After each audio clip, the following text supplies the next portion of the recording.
All right! Premier podcast chez Carole. Est-ce que Carole va faire comme tous les autres influenceurs, créateurs de contenu, et se partir un podcast? Peut-être que oui, mais en fait, si vous l'écoutez en ce moment, ça veut dire que oui. Mais le concept n'est pas véritable, là. Il n'y aura pas nécessairement un épisode par semaine ou quoi que ce soit.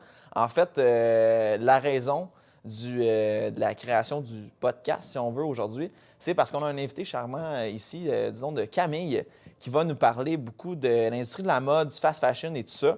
Fait que, Camille, je voulais juste commencer par te présenter. Je t'ai dit un petit peu rapidement c'était quoi ton domaine, mais explique-nous un petit peu d'où tu viens et puis qu'est-ce que tu fais dans la vie. Bien, parfait. Bien, moi, je m'appelle Camille, comme il vient de le dire. Je suis designer de mode de formation. Donc, j'ai un DEC en design de la mode, puis j'ai un baccalauréat en gestion et design de la mode. Je suis également allée étudier à Paris, me spécialiser. J'ai fait mon stage d'études à Londres, puis depuis quelques années, je travaille dans l'industrie à temps plein. Aussi, au courant de mes études, j'ai été vraiment sensibilisée à tous les enjeux liés à la fast fashion, aux problématiques environnementales de l'industrie de la mode. Fait que, en même temps de travailler à temps partiel, j'ai commencé un DSS en gestion développement durable que je viens de finir au mois de juin dernier. Donc, j'ai vraiment à cœur de sensibiliser les gens comment avoir une mode plus responsable. Donc, c'est mes petites batailles, ma passion. Donc, je suis heureuse d'être aujourd'hui Écoute, avec on vous. est très heureux de t'accueillir ici au Mail Champlain, magasin pionnier de Carole, là où tout a commencé. Fait que non, c'est vraiment un bonheur, puis merci beaucoup de t'être déplacé. Tu as parlé justement que tu avais de l'expérience un petit peu, puis tu as été sensibilisé au fil du temps avec le fast fashion. Est-ce qu'il y a quelque chose en particulier que tu te souviens qui a fait en sorte que tu t'es dit, hey, c'est un petit peu ma bataille contre ça, comme tu disais, là? Bien, tu sais, je pense que c'est autant quand j'étais jeune, on a tout un bénévolat à faire au secondaire. Moi, je l'avais fait dans une friperie. Je savais que j'étais une fille qui voulait aller en mode. Ils m'ont mis au triage. Puis je me souviens encore de me poser la question. On me disait, si le vêtement n'est pas en parfait état, on le garde pas. Puis d'avoir posé la question, ça s'en va où?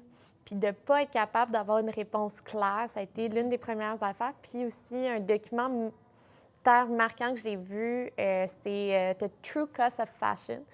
Je pleure à chaque fois que j'écoute ce documentaire-là, à quel point les conditions des travailleurs, à quel point c'est extrême. Puis aussi de voir un peu tout ce que la fast fashion a fait sur l'industrie, que ce soit les petits créateurs, ou les autres entreprises, ça a vraiment changé l'écosystème de l'industrie de la mode. Donc, c'est vraiment pour ça. Puis je pense que c'est notre rôle en tant que designer de chercher les solutions. Les designers dans les entreprises sont toujours ceux à pousser les initiatives durables. Puis c'est un peu pour ça que je suis allée faire aussi des études en gestion développement durable parce que j'étais tannée de juste avoir des idées comment améliorer les choses. J'avais envie d'avoir les arguments financiers, de gestion business-wise pour que ces choses-là arrivent. Fait que c'est un peu l'explication de mon parcours. Bien, c'est vraiment super parce que, tu sais, en étant designer déjà à l'interne d'une entreprise, tu es capable de justement voir le changement puis d'y participer aussi, tu sais. Fait que ça, je trouve ça super cool. Puis, tu sais, t'as dit aussi que le fast fashion, ça avait changé un petit peu les entreprises, les créateurs, tout ça. J'aimerais ça qu'on passe un petit segment sur l'histoire du fast fashion. J'aimerais ça que tu m'expliques comment ça a commencé, c'est quoi qui a parti ça. Moi, de mes recherches, puis je suis vraiment moins instruit sur le sujet que toi, mais de ce que j'ai pu apprendre, c'était vraiment Zara qui a été dans les premiers, si je me trompe pas.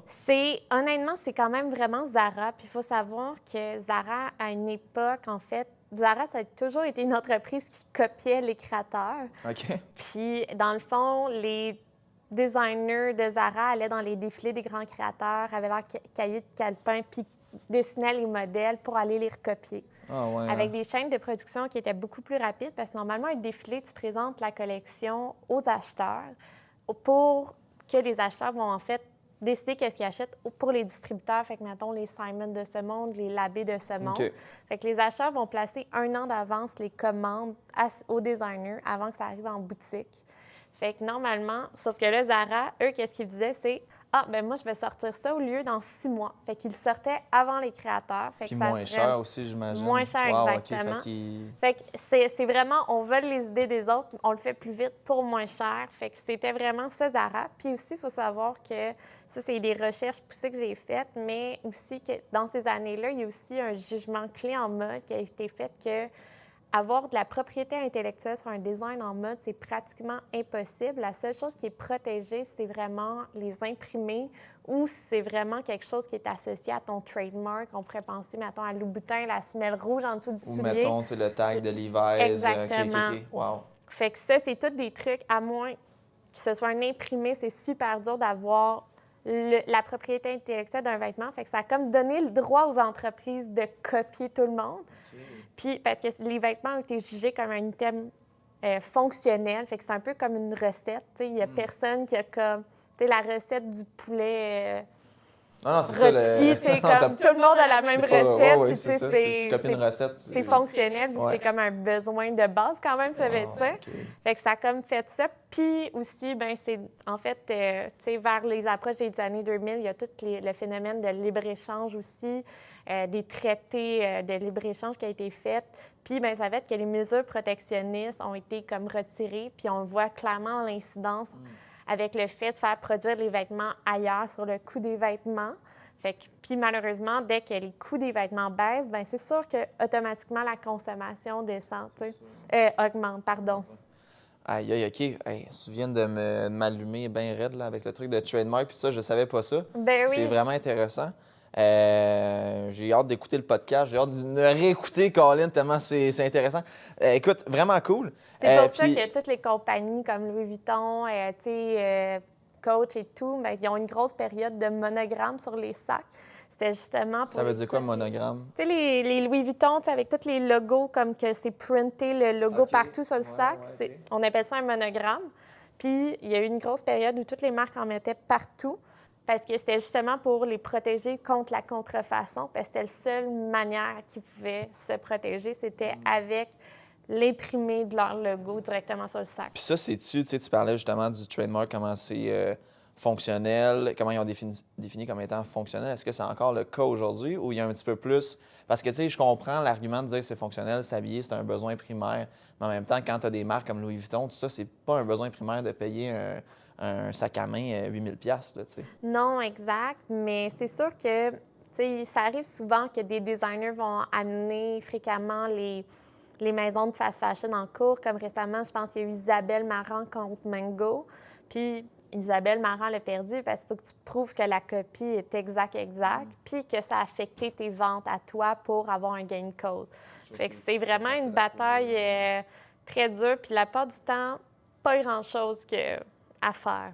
Ouais, OK, c'est malheureux, hein? Bien, c'est le fun, c'est nous autres, je sors un petit peu du sujet, mais c'est nous autres dans le vintage, c'est toutes des affaires uniques, fait qu'au final, on n'a pas vraiment le problème de se faire copier ou quoi que ce soit. C'est vraiment cool. Écoute, super.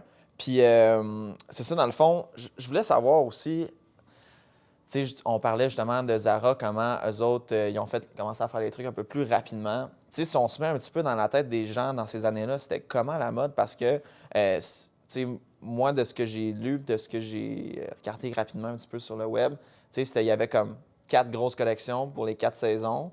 Puis après ça, je pense que c'est Zara, justement, un des premiers, qui a dit hey, on va faire 8 collections à la place, 12 collections. Puis là, finalement, c'est rendu aujourd'hui qu'il y a quasiment une nouvelle collection 2 fois par semaine, genre, une affaire de même, là, tu sais. Fait que... Bien, c'est sûr qu'à la base, ça allait aussi avec les calendriers d'achat aussi. Tu sais, c'est sûr que Zara, c'est une compagnie de retail, fait qu'ils sont leurs distributeurs. Fait qu'il y a comme tout aussi la stratégie de s'intégrer verticalement de Zara, de pouvoir faire affaire à ses propres manufactures, comme de distribuer directement. C'est sûr que lui, ça raccourcit sa chaîne de production, mais aussi ça rendait la mode comme plus accessible aussi dans un sens. Puis c'est pour ça que ça a marché, parce que, tu sais, même le prêt-à-porter comme de designer, c'est les tailles standardisées, tu sais, fait qu'avoir un small, un medium, tu sais, ça date de pas si longtemps que ça, tu sais, comme le patron, tu sais, ça doit avoir comme... C'est quand même récent au niveau de l'histoire de la mode. Ce que tu faisais, dans le fond, c'est qu'ils ont...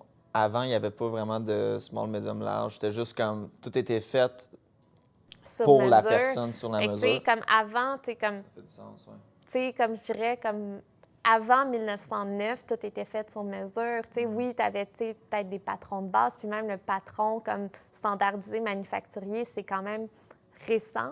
Fait que, tu sais, avant, les gens faisaient beaucoup leurs vêtements, puis même, tu sais, on pense à nos grands-mères, tu sais, comme, oui, des fois, ça s'achetait, mais tu sais, ça... Ah, toutes nos grands-mères, ça savait des coupes, puis oui. tu sais, C'est juste, moi, je parle tout le temps de la disparition des pots de boutons, là. Tu sais, on allait chez nos grands-mères, il y avait tout un pot de boutons. Il n'y a plus personne qui a ça aujourd'hui parce que plus personne ne sait rien faire aujourd'hui. Mais, tu sais, comme le vêtement standardisé avec le multi-choice à un prix, c'est super récent. Tu sais, comme le fast fashion, pour moi, ça a vraiment explosé comme dans les années 2000 avec les accords de libre-échange internationaux. 100 Puis c'est ça, fait que les accords de libre-échange, dans le fond, ont contribué au fait d'expatrier un petit peu la main-d'œuvre dans les pays où est-ce que ça coûtait moins cher. Puis là, ils se sont comme rendus compte que la main-d'œuvre était moins chère, on peut vendre moins cher, puis les gens consomment plus. C'est un petit peu ça, dans le fond? Exactement, oui. Fait que tu es capable d'avoir des meilleures marges.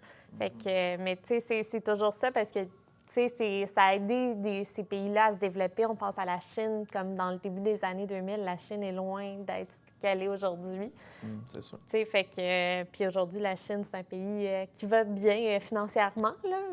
Mais... Oui, bien, c'est une des puissances mondiales, sinon la puissance mondiale actuellement, là, pas mal ex aequo avec les États-Unis. Fait que c'est ça, fait que les accords de libre-échange, dans le fond, ont permis ça. Puis. Bien, ça détruit l'industrie manufacturière aussi ici. Là. Ouais, Littéralement, Chabanel s'est vidé à ce moment-là aussi. Là.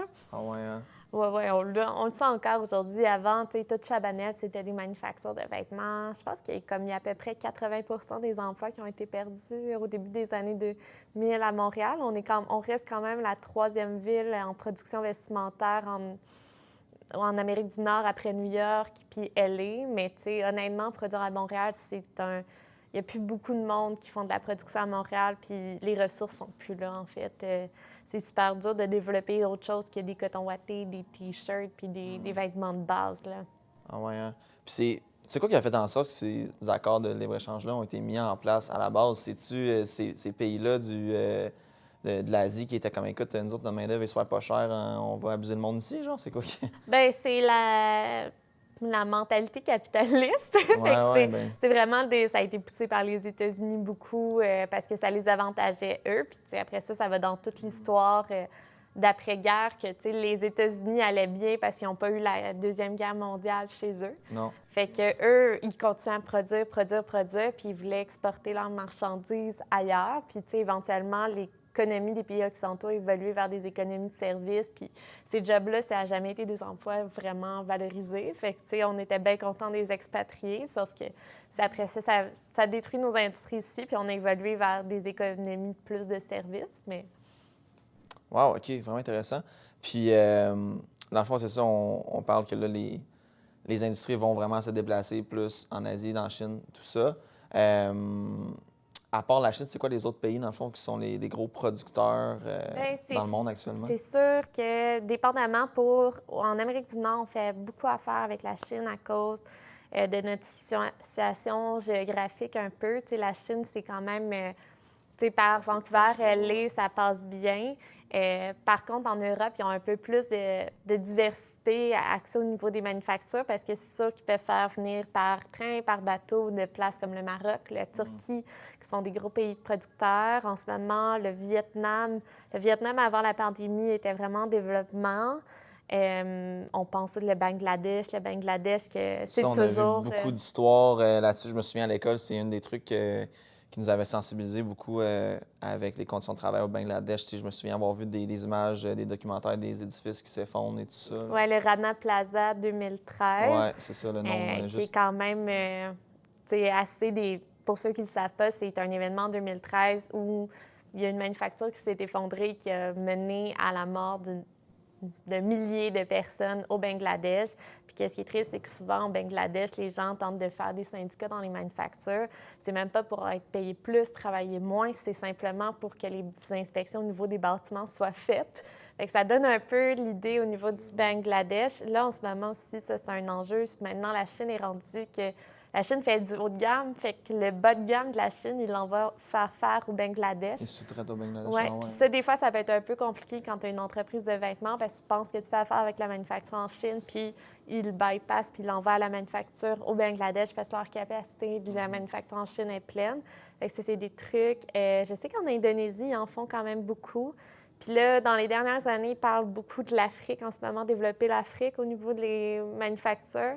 mais c'est très émergent, puis c'est toujours difficile quand ça s'implante. Il faut aller vraiment faire sa due diligence, voir, parce qu'il peut y avoir de super bonnes initiatives puis de très mauvaises. Fait que c'est tous les enjeux de voir qu'est-ce qui est bon, qu'est-ce qui...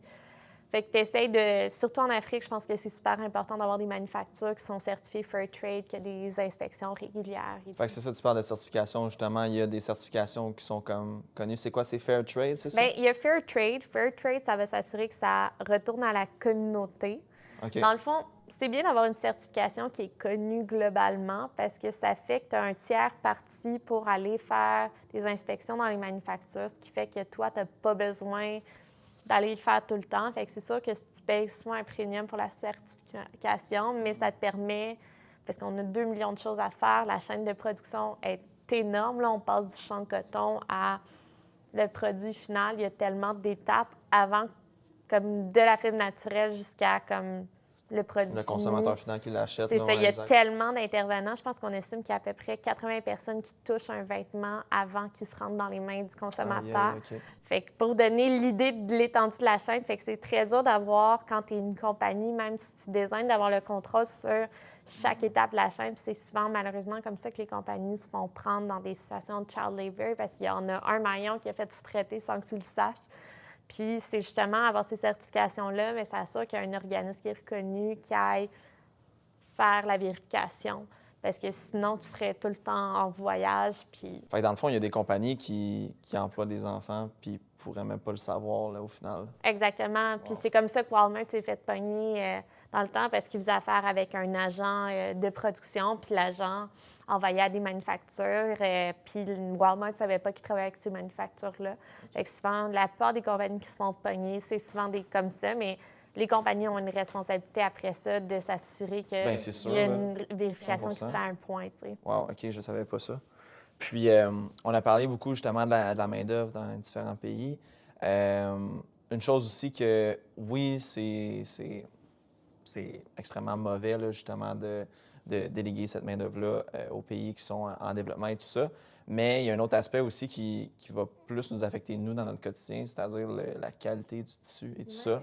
Est-ce que tu peux nous parler un petit peu de comment ça a impacté ça, tous les accords de libre-échange, toute cette mondialisation-là? Là? Honnêtement, tu sais, mettons dans un pays comme le Canada, c'est sûr qu'au niveau de la qualité, c'est sûr que comme il y a une expertise qu'on a perdue, fait que, tu sais, au niveau de la qualité des fibres, ça va vraiment dépendre de l'origine des fibres. Puis c'est sûr aussi, il y a la venue beaucoup du synthétique, des fibres synthétiques avec le fast fashion. Tu sais, les fibres synthétiques ont été créées à la base pour remplacer les fibres naturelles pour moins cher. Sauf que bien, ces fibres-là, ils n'ont pas les mêmes propriétés que les fibres naturelles. Le polyester, ça a l'avantage d'être extrêmement résistant. Tu sais, ça ne se déforme pas, ça ne se décolorera jamais, mais c'est super chimique, ça ne respire pas.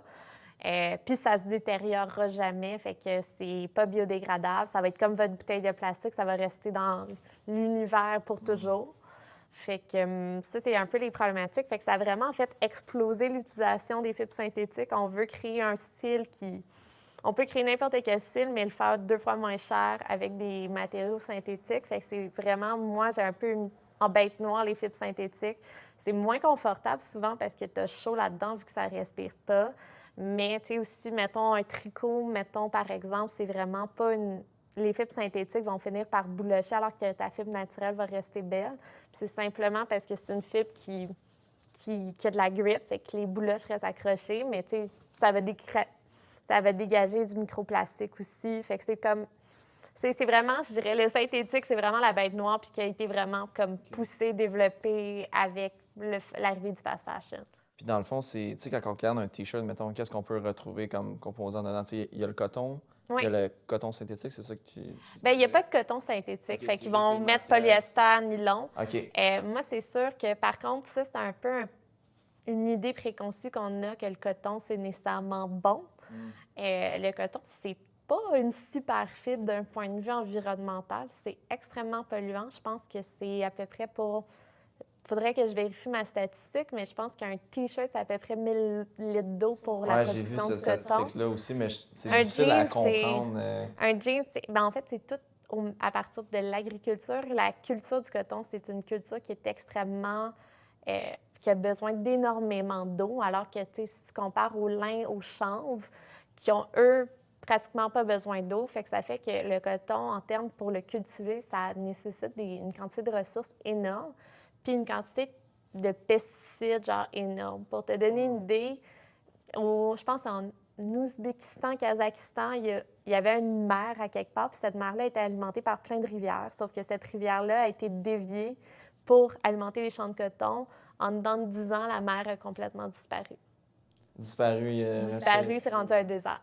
What the fuck? Fait que c'est pour vous donner une idée à quel point le coton, c'est vraiment ça. Fait que moi, c'est sûr que quand vous achetez du coton, en fait, j'encourage vraiment, si vous êtes capable First of all, il y a 2 certifications qui existent en termes de coton. BCI, Better Cotton International, qui s'assure que, dans le fond, il n'y a pas de travail d'enfant dans les champs de coton, parce que souvent, le coton vient de pays comme l'Inde. Beaucoup aux États-Unis. Aux États-Unis, c'est un peu moins problématique, mais beaucoup en Inde. Puis, dans le fond, là, il y a comme souvent du travail des enfants. Fait que c'est important d'avoir ces certifications-là pour s'assurer que comme la vérification est faite. Puis après ça, il y a les organic cotton, que c'est des cotons qui utilisent moins de pesticides, moins ça, de... on voit ça quand même. Ouais, on le voit de plus en plus. Puis honnêtement, moi, j'incite les compagnies à juste poser la question à votre supplier quand vous choisissez un tissu de switch pour du coton organique. Souvent, il y a des petits délais, des petits frais supplémentaires, mais ça se fait assez bien d'habitude faire le switch pour du coton organique. Moi qui pensais qu'on était plus safe en termes de consommateurs à y aller à quelque chose qui est majoritairement plus coton, au final, on se trouve pas mal perdant aussi, tu sais. Puis, fait que là, dans le fond, ce qu'il faudrait regarder, c'est vraiment plus du coton organique, la certification BCI que tu disais. BCI puis Organic Cotton. Est-ce que, tu sais, quand on parle de ces certifications-là, est-ce qu'il y a des entreprises qui viennent en tête qu'on peut suggérer peut-être aux gens pour faire changement d'un Moi, c'est H&M? sûr. Je pense que Frank & Oak font une super belle job au niveau de toute la recherche, pousser leurs fournisseurs à trouver des nouvelles matières. Je pense que, honnêtement, moi, je pense que toutes les compagnies vont faire du bon puis vont faire du mauvais. Fait que, moi, je vous incite vraiment, première étape, regardez vos étiquettes de composition. Le coton, dépendamment de l'usage, ça peut être une super belle fibre. C'est sûr que si on peut l'avoir organique, c'est mieux, mais si vous pouvez prioriser le chanvre, le lin, c'est des meilleures alternatives en termes de durabilité. Par la suite, le coton, ça a plein d'avantages. C'est super respirant, c'est confortable, puis c'est biodégradable au contraire d'un polyester. Fait que, j'aime encore mieux le coton que le polyester, mais c'est complexe. Il n'y a pas juste un enjeu à retenir. Puis, en fait, ça va dépendre de l'utilisation qu'on en fait dans un vêtement. Pour un T-shirt, on est mieux de faire un T-shirt en coton que, par exemple, en soie ou en laine ou vice-versa. Je comprends. Puis, parce que ça, c'est quelque chose que, comme, je suis vraiment zéro informé là-dessus, puis je pense que beaucoup de gens ne le sont pas aussi. Mais, tu sais, mettons, tu regardes ton T-shirt au magasin, puis tu lis l'étiquette, puis c'est écrit comme, mettons, 95 coton, 5 polyester. Tu sais, ces trucs-là, c'est. Tu peux-tu, mettons, nous donner comme un guide du débutant, genre, pour nous expliquer un petit peu c'est quoi les différences là-dedans? C'est quoi qui. Moi, je vous incite toujours à aller vers les fibres naturelles. Qu'est-ce qu'il faut savoir, c'est que souvent, les fibres naturelles, c'est un petit peu plus d'entretien. Parce que, veux pas, c'est naturel, fait que c'est biodégradable aussi, fait que ça a l'avantage de disparaître quand ça se retrouve dans les sites d'enfouissement, au contraire des vêtements en polyester. Aussi, ça respire beaucoup plus. Moi, la seule chose que je vous conseille, c'est que, par exemple, le coton, vu qu'il y a beaucoup de pesticides au niveau de la culture, c'est de laver vos vêtements avant de les porter. Ça, c'est pour votre santé à vous aussi, parce que souvent, en plus, le coton, c'est pas une fibre qui aime la teinture, fait que souvent, on surteinte les produits de teinture en vêtements, c'est très chimique. Fait que lavez vos vêtements avant de les porter pour la première fois. Moi, c'est un petit conseil. C'est drôle que tu parles de ça, parce que de notre milieu, tu sais, dans le vintage, on a ce qu'on appelle du dry rot. Je sais pas si tu connais tout ça. Non. Dans le fond, c'est des vêtements qu'on appelle dry rot, c'est qu'ils n'ont pas été lavés pendant plusieurs années. Puis vu que c'est des vêtements des années 90, bien, ils contiennent majoritairement plus de coton, justement. OK. Puis ça va être toujours des vêtements qui vont être comme noirs ou vraiment bleu foncé. Puis c'est des vêtements que, comme, étant donné qu'ils n'ont pas été lavés depuis plusieurs années, tu peux juste prendre avec tes 2 doigts, là, tu sépares en 2 puis ça déchire. C'est du dry rot qu'on appelle. Puis c'est drôle, mais c'est pas drôle, mais ils utilisent ça dans la WWE. Tu sais, quand les les gros gars pleins de muscles, là, ils rentrent sur le stage, puis là, ils déchirent leur chandail. Là. OK. Souvent, c'est pas vraiment qu'ils déchirent leur chandail. Leur chandail n'a pas été lavé depuis 20-30 ans. Puis le colorant dedans, il est tellement chimique, tellement toxique. Puis avec le coton aussi, comme tu disais, ça fait en sorte que le T-shirt, il devient comme une feuille de papier quasiment, tu sais. C'est Puis, ça. non, c'est ça. Fait que on en a déjà eu en plus ici. Puis je voulais faire une vidéo avec finalement. En tout cas, ça tombait un peu entre deux chaises. Là. Mais bref, non, c'est drôle que tu parles de ça parce que je vois un petit peu le lien aussi avec ce qu'on a ici. Ben, tu sais, moi, c'est sûr que j'ai tendance à vous suggérer vraiment de prioriser les fibres naturelles en général. Tu sais, mettons des fibres comme la laine, mettons que vous achetez un manteau comme de laine, il va rester 2 millions de fois plus beau que comme un manteau en acrylique. Même chose pour les tricots. Puis la laine, c'est vraiment une super fibre qui, en plus, vous avez besoin de moins la laver que, par exemple, un chandail de polyester qui aime les huiles et tout, que vous allez devoir laver plus souvent. Ben, tu sais, la laine, souvent, c'est comme un peu hypoallergène, puis justement, tu fais juste la steamer. Fait que ton chandail de tricot, tu le laves 2 fois par saison. Pour puis les gens qui sentent le swing, le porter de la laine, s'il vous plaît. Là. c'est vraiment la meilleure fibre si vous aimez être confortable. Puis même si vous avez des problèmes de peau, la laine est une super bonne fibre si vous faites l'eczéma parce que ça vient réguler comme l'humidité de la peau. OK. Fait que c'est une super alternative. Par contre, toutes les laines ne sont pas égales. Il y en a que c'est des laines plus brutes qui piquent. Mais après ça, la laine mérino, c'est de la laine ultra fin qui... Hey, t'es vraiment un brain là-dedans. Honnêtement, c'est Je incroyable. suis tout le temps que je suis une nerd de la mode. J'aimerais ça t'amener magasiner, genre que tu sois avec moi. Non, cette laine-là est trop brute. Mais Pas... c'est ça la difficulté, c'est que même moi, j'ai de la misère à m'orienter dans les magasins, puis je suis constamment en train de me former là-dedans. Puis c'est super dur de savoir, après ça, en termes de qualité, nous, qu'est-ce qu'on fait dans nos emplois pour s'assurer que nos qualités, c'est ce qu'on a approuvé. On coupe littéralement une pièce de notre tissu de production, puis on le pèse. On s'assure que si on a demandé, on pèse en GSM. Si j'ai demandé un T-shirt en 250 GSM, il faut qu'il arrive en 250 GSM. Fait qu'on va garder le poids. C'est sûr que plus il y a de matière dans un chandail, plus il va coûter cher, plus un tricot est lourd, plus il va coûter cher. Fait que c'est sûr que le poids du tissu a un impact. C'est sûr, si c'est une fibre naturelle, c'est toujours mieux. Vous allez être plus confortable, ça va rester beau plus longtemps. J'ai une autre question qui me vient en tête par rapport à ça. Tu sais, souvent, je vais avoir des amis ou de la famille ou quoi que ce soit qui vont acheter des trucs, par exemple, de fast fashion. Là, on pense aujourd'hui Urban Planet ou du H&M, quoi que ce soit.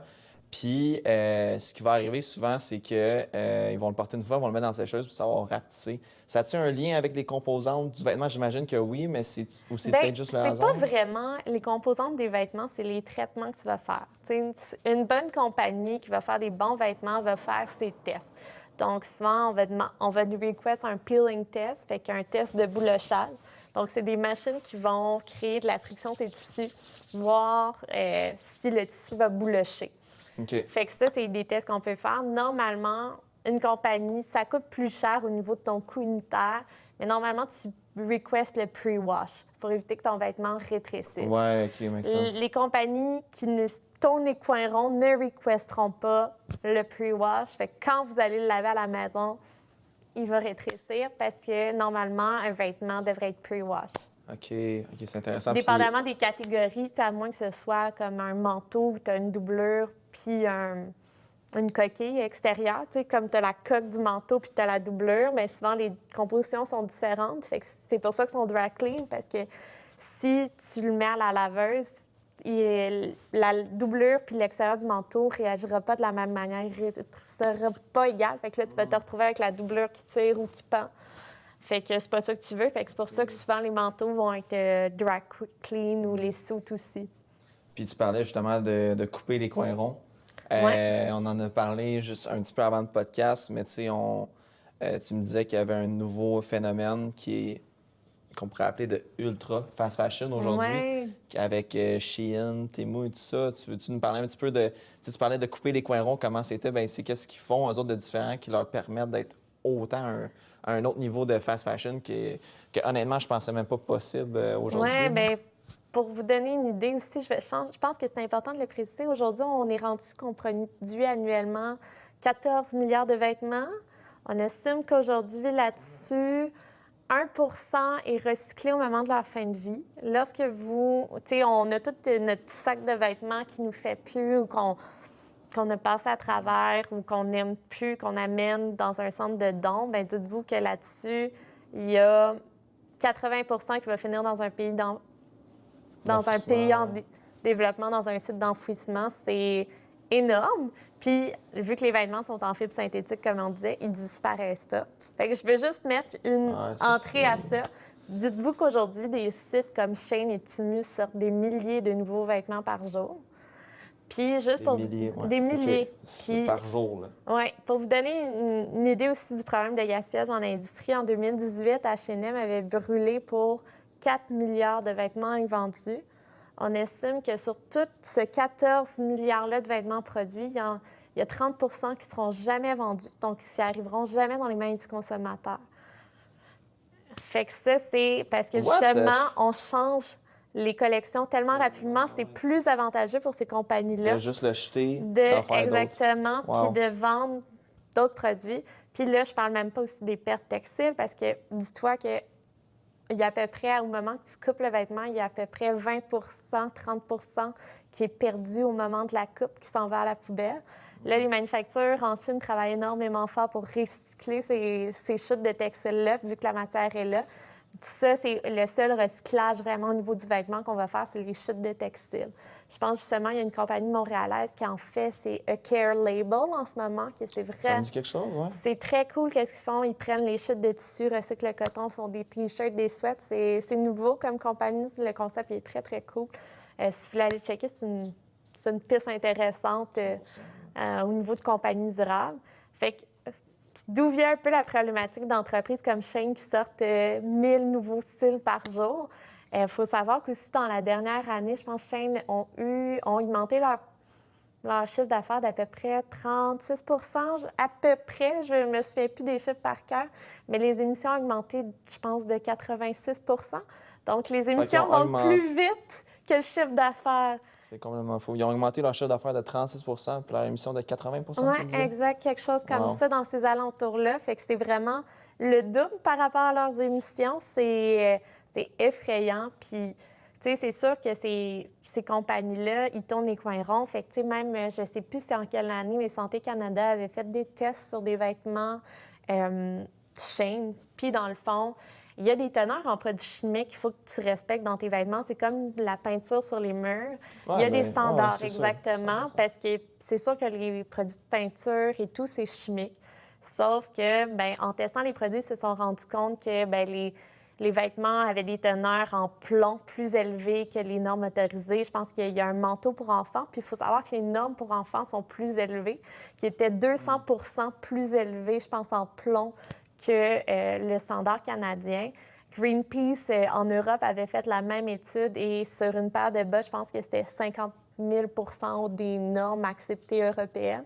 Donc, ils vont prendre des coins ronds au niveau de toute l'utilisation des produits chimiques. Ils vont tourner les coins ronds au niveau de toute la production. Ils vont maltraiter le monde. Tu sais, c'est vraiment, ils vont faire affaire avec des manufactures qu'on produit sans arrêt, jour et jour. Ils n'ont pas le choix. Également, tu sais, il y a tellement de choses à dire sur Shein, mais Shein aussi, c'est l'un des plus gros copieurs en ce moment des petits créateurs. Il y a eu un cas d'une petite fille de 16 ans aux États-Unis qui a trouvé une petite veste vintage en friperie, qui a fait une vidéo d'elle. La vidéo est devenue virale parce que tout le monde la trouvait belle, sa petite veste qu'elle s'était trouvée. Bien, une semaine plus tard, sa photo de la petite fille de 16 ans était sur Shein pour vendre la veste. Fait qu'en ce moment, en plus, qu'est-ce qui est vraiment problématique, c'est qu'ils utilisent le contenu des petites boutiques, des petits créateurs de contenu, mettent leur image sur leur site pour vendre leurs produits à eux. Puis, tu sais, c'est pas normal si votre vêtement vous coûte le prix de votre commande chez Tim Hortons. Dites-vous, c'est qu'il y a quand même des raccourcis. Puis, c'est très long de faire un vêtement. Comme je disais tantôt, il y a à peu près 80 personnes qui travaillent sur un vêtement qui touchent avant qu'il arrive entre vos mains. Puis là, tu te dis qu'en une semaine, il y a une fille qui a fait un TikTok, puis en une semaine, c'était prêt à vendre chez Shein. Ça... Exactement, à peu près. C'est bafoué, là. C'est complètement ridicule. Une semaine de temps. Pas longtemps, tu sais, c'est littéralement... Il est en production, tu sais, c'est... Let's go. Puis eux autres, ils font 1000 vêtements par jour, fait qu'ils ont beaucoup de trucs, justement, qui aussi, juste comme on dit, tu sais, normalement, moi, quand je travaille en tant que designer dans l'industrie, on va voir à peu près par nouveau développement de cible, on voit à peu près 3 à 4 prototypes avant de d'approuver pour la production. Fait que quand tu es dans ces rites-là, t'en vois un, puis genre, comme pas dans les bonnes couleurs, puis tu sais, fait que t'as comme pas une bonne idée, fait que t'as pas le temps de le fitter, t'as pas le temps de regarder est-ce que j'ai des problèmes de confection, est-ce qu'il y a des problèmes de construction quelconque, fait que on tourne les coins ronds sur tout, on n'a pas le temps de faire des tests de lavage, on n'a pas le temps de faire ça, fait que c'est vraiment tourner les coins ronds, là, partout, là. Puis tu parlais aussi justement de Santé Canada, comme quoi ils ont des règlements là-dessus. Je suis curieux, tu sais, au meilleur de tes connaissances, est-ce que, étant donné qu'on voit que Chine, clairement, elle coupe les points ronds et ne respecte pas les normes qu'on met en place, nous, pour notre société, pour protéger nos gens, est-ce qu'on aurait juste le droit de dire, écoute, Chine, on ne veut plus en vendre au Canada, on ferme les borders pour ça, ou ça se fait pas? C'est drôle parce que justement, en France, en ce moment, ils viennent de mettre une surtaxe sur tout ce qui est ultra fast fashion. Ils devraient en mettre une sur le fast fashion, à mon opinion aussi. Zara et tout, c'est pas des anges non plus, là. Zara, par contre, il essaye en ce moment de se positionner comme un peu plus premium, mais tu sais, quand tu regardes la quantité d'émissions qu'ils font, c'est Zara, Shein, c'est à peu près au même niveau en termes d'émissions. C'est vrai, hein? Okay, wow, Shein vient juste de dépasser, parce que Zara, c'est un groupe, c'est Inditex. T'sais, nous, au Canada, on a juste Zara, mais tu as Stradivarius qui est en Europe, qui sont des énormes compagnies aussi. H&M, ils ont COS, Arket, And Another Story. Puis, ils ont plein de branches que nous, on n'a pas parce que le Canada, on est un petit marché, fait qu'on n'est pas intéressant pour toutes les branches de cette compagnie-là. Mais tu sais, H&M, dans les dernières années, ont fait beaucoup d'émissions pour réduire les émissions. Fait que ça, quand même, ça paraît quand même dans la course, ça reste des gros pollueurs, là. Mais... tu sais, t'as Shein qui vient de dépasser Zara et juste... Zara est proche. Ah ouais. Fait que... Puis, mais après ça, Shein ne sont pas tout à fait transparents sur leurs émissions, donc on peut imaginer le pire un peu. Puis, tu sais, on parle justement des émissions, tout ça. Qu'est-ce qui produit fondamentalement cette pollution-là? C'est-tu que les vêtements se ramassent dans des sites d'enfouissement au final? Tu sais, comment est-ce qu'on... C'est une question un peu difficile, là. J'ai même la difficulté à poser. Mais tu sais, comment est-ce qu'on mesure cette pollution-là? Bien, il faut savoir que techniquement, c'est un peu une fausse conception que le transport des vêtements qui sont fabriqués à l'étranger, c'est comme on pense que faire shipper nos vêtements de la Chine, c'est ce qui est le plus... qui est la cause de l'émission, la première de nos vêtements, sauf que c'est pas du tout ça. C'est la production de la fibre textile. Fait que la manière que, comme soit le polyester est fait, est-ce que c'est du polyester recyclé? C'est toujours mieux si c'est recyclé, parce que ça utilise moins de ressources nouvelles. Tous les processus de fabrication textile, c'est vraiment le cœur de là où les émissions se produisent. Par contre, c'est sûr que si on fait venir de la Chine par avion, là, la portion d'émissions que représente le transport sur la production du vêtement augmente à 28 Fait que le transport par avion a quand même un gros impact. Si on le fait shipper par bateau, ça reste une petite portion du polluant. Fait que si vous voulez améliorer, mettons, votre analyse du cycle de vie, fait que c'est toute la production d'émissions par rapport à la production du vêtement, bien, vous êtes mieux de vous focaliser sur tout le processus de production de la fibre, les origines de la fibre et tout, que de faire localement parce que votre tissu va venir de la Chine pareil. Mais c'est tous ces enjeux-là. Mais tu sais, justement, au niveau du fast fashion, les compagnies de fast fashion ont souvent deux stratégies. Ils ont une stratégie pour tout ce qui est basic, tout ce qui va venir par bateau. Puis souvent, vu que les trends vont très, très vite, je pense, mettons, au trend genre Mob Wife qu'il y a eu dans les dernières années. Là, je pense que c'était Brat Summer cet été, mais Écoute, des grosses... je te suis moins un peu là-dessus. c'est des grosses trends très populaires, surtout en mode féminin. Ben, tu sais, mettons, par exemple, tu me diras si c'est un mauvais exemple, mais tu viens juste de parler justement de la fille qu'elle a fait son TikTok puis son jean jacket en une semaine. Je veux dire clairement qu'ils font venir ça par avion. Là. En bateau, il n'y aurait jamais le temps. Exactement. Fait que c'est... Tu sais, mettons, il y a, je sais pas, il y a un phénomène qui pop, je sais pas, Taylor Swift sort un nouvel album, elle n'a pas une tendance, ou, mettons, le film Barbie, ça a été un gros phénomène. Okay. Bien, toutes les compagnies se sont faites à faire venir du rose en avion rapide pour comme répondre à cette nouvelle demande-là, qui était peut-être pas prévisible. Tu sais, il y a certaines qu'on est capable de prévoir, mais tu sais, des fois, il n'y en a pas Fait que souvent, les compagnies comme de fast fashion ont des stratégies qui vont faire venir par avion pour avoir la tendance au moment où le consommateur Ben le ça, veut. c'est quelque chose que je vois aussi dans mon milieu un petit peu plus. Tu sais, nous autres, dans le vintage, années 90, tout ça, tu vois beaucoup, beaucoup de marques qui vont reproduire des comme faux designs de vintage. Tu sais, je ne vais pas nommer des noms, mais j'en ai plein qui me viennent en tête. Tu sais, que c'est comme des designs d'équipes d'NFL, puis de comme... C'est comme si c'était un T-shirt de Rolling Stones, mais c'est pas écrit Rolling Stones, c'est écrit genre Rock and Roll America, années 90, genre. Puis ils font comme si c'était vintage. Puis je trouve ça vraiment difficile pour le consommateur de bien pouvoir se situer là-dedans, tu sais, puis de comprendre c'est quoi la différence entre un T-shirt vintage puis un vrai T-shirt qu'ils vont vendre genre au Dynamite ou un affaire de même qui a l'air vintage, mais qui l'est pas, tu sais. Fait que ça, je trouve que c'est une des choses qui est vraiment difficile. Puis est-ce que tu aurais comme des... tu sais, c'est sûr que là, on fait un podcast, on essaie d'informer les gens, de sensibiliser les gens, mais tu penses-tu qu'il y aurait un travail aussi peut-être de notre gouvernement de mettre plus d'ateliers, quoi que ce soit là-dessus à l'école, peut-être plus d'informations, quoi que ce soit, ou c'est... Bien, je pense qu'il y a une portion que, oui, c'est de l'information. Je pense aussi qu'il y a comme... Tu sais, c'est malheureux que plus personne ne sache coudre aujourd'hui, tu sais, mais c'est comme... Tu sais, ça va un peu dans une tendance qu'on ne sait plus faire des choses directement pour nous. À chaque fois que quelque chose brise, on ne sait plus le réparer. Tu sais, juste savoir, OK, bien, regarde, j'ai trouvé mon jean, je suis capable de faire une patch ou, tu sais, est-ce que je suis capable de prolonger sa vie? Est-ce que je suis capable de le upcycler moi-même? Tu sais, j'en trouve deux que j'aime. Tu sais, il est trop petit, j'ajoute des bandes sur le côté. Fait que c'est sûr que ça. C'est sûr, après ça, moi, je pense que comme les gouvernements ont des responsabilités, on voit de plus en plus d'États aux États-Unis. Je pense que l'État de New York et l'État de Californie sont en train d'obliger certaines compagnies à payer pour la gestion de fin de vie des vêtements. En France, ils viennent justement de passer une trolley de législation sur l'industrie de la mode. L'Union européenne sont quand même relativement en avance, justement, la surtaxe sur ça.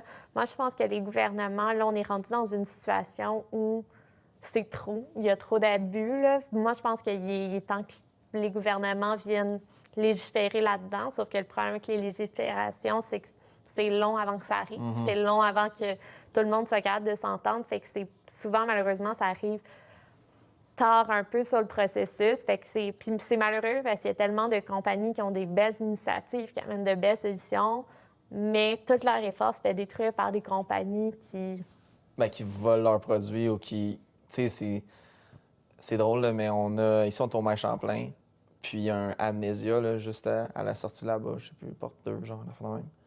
Puis j'étais allé l'autre fois, cet été, puis il y avait des jorts, genre, à comme 10 piastres, là.